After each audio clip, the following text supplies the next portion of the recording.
దాయాది దేశం పాకిస్తాన్ అత్యంత రహస్యంగా ఖండాంతర బాలిస్టిక్ క్షిపణులను అభివృద్ధి చేస్తున్నట్లు వాషింగ్టన్లోని నిఘా సంస్థలు పేర్కొన్నాయి. వీటికి 5500 కిలోమీటర్ల కంటే ఎక్కువ దూరం ఉన్న లక్ష్యాలను ఛేదించగలిగే సామర్థ్యం ఉంటుందని అమెరికా నిఘా సంస్థ నివేదికలో వెల్లడించింది. అయితే ఇస్లామాబాద్లోని ఉగ్ర సంస్థలే లక్ష్యంగా భారత్ నిర్వహించిన ఆపరేషన్ సింధూర్ తర్వాత పాకిస్తాన్ చైనా సహాయంతో తమ ఆయుధాలను అభివృద్ధి చేసుకోవాలని భావించిందని నివేదికలో పేర్కొంది. అందుకు అనుగుణంగానే అమెరికాలోని పలు లక్ష్యాలను తాకగలిగే సామర్థ్యం ఉన్న ఖండాంతర బాలిస్టిక్ క్షిపణులను ఆ దేశం రహస్యంగా అభివృద్ధి చేస్తోందని తెలిపింది. అటువంటి ఖండాంతర బాలిస్టిక్ క్షిపణులను పాక్ అభివృద్ధి చేయాలని గాని కొనుగోలు చేయాలని గాని ప్రయత్నిస్తే దాయాది దేశాన్ని అమెరికా అణ్వాయుధ ప్రత్యర్థిగా గుర్తిస్తుందని అగ్రరాజ్యానికి చెందిన అధికారులు పేర్కొన్నట్లు ఆ నివేదికలో వెల్లడించింది.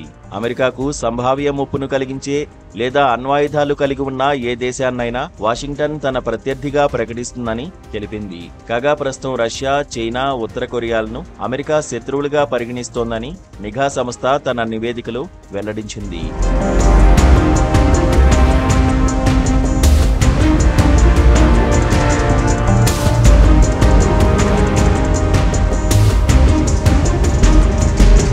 అయితే కొంతకాలంగా పాకిస్తాన్ స్వల్ప మధ్యస్థ శ్రేణి క్షిపణులను అభివృద్ధి చేయడంపై దృష్టి సారించింది.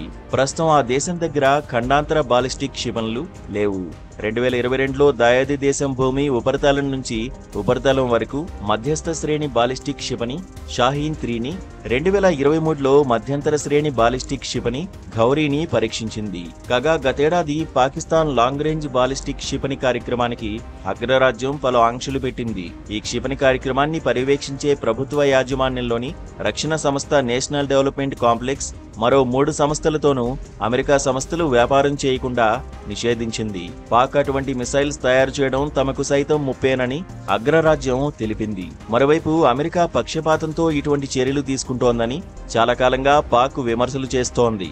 ఆపరేషన్ సింధూర్ కొనసాగుతున్న సమయంలో కూడా భూతలం నుంచి భూతలంపైకి తాము 450 కిలోమీటర్ల రేంజ్ అబ్దాలీ వెపన్ సిస్టమ్ క్షిపణిని ప్రయోగించినట్లు పాకిస్తాన్ వెల్లడించింది. ఈ క్రమంలోనే తాజాగా ఖండాంతర బాలిస్టిక్ క్షిపణులను అభివృద్ధి చేస్తున్నట్లు నిఘా సంస్థలు వెల్లడించడంతో అమెరికా ఎటువంటి చర్యలు తీసుకుంటుందోనని సర్వత్రా ఆసక్తి నెలకొంది.